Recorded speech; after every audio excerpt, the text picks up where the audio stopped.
పహల్గామ్ ఉగ్రదాడితో భారత్ పాకిస్తాన్ల మధ్య ఉద్రిక్తతలు నెలకొన్న వేళ సరిహద్దుల్లో అలజడి కొనసాగుతోంది. దాయాది సైన్యం వరుసగా రెండో రోజు కాల్పుల విరమణ ఒప్పందాన్ని ఉల్లంఘించి కవ్వింపులకు పాల్పడింది. నియంత్రణ రేఖ వెంబడి పలు ప్రాంతాల్లో పాక్ కాల్పులు జరిపింది. దీన్ని భారత సైన్యం సమర్థంగా తిప్పికొట్టింది. నియంత్రణ రేఖ వెంబడి పలు పోస్టుల నుంచి పాక్ ఆర్మీ కాల్పులు జరిపినట్లు తెలిపారు.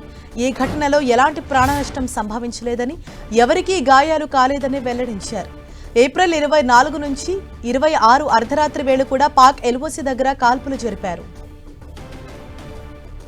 పహల్గామ్లో పర్యాటకులపై ఉగ్రవాదులు జరిపిన పాశవిక దాడిలో 26 మంది ప్రాణాలు కోల్పోయారు. ఈ ఘటనలో భారత్ పాక్ల మధ్య విభేదాలు భగ్గుమన్నాయి.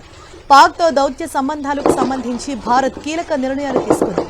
సింధు జలాల ఒప్పందం అమలు నిలిపివేయడంతో పాటు పాక్ పౌరులు తక్షణమే భారత్ విడిచి వెళ్లాలని ఆదేశించింది.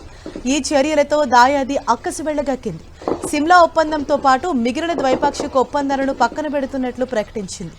తమ గగనతలంలో భారత్కు చెందిన విమానాలకు అనుమతి నిలిపివేస్తున్నట్లు వెల్లడించింది.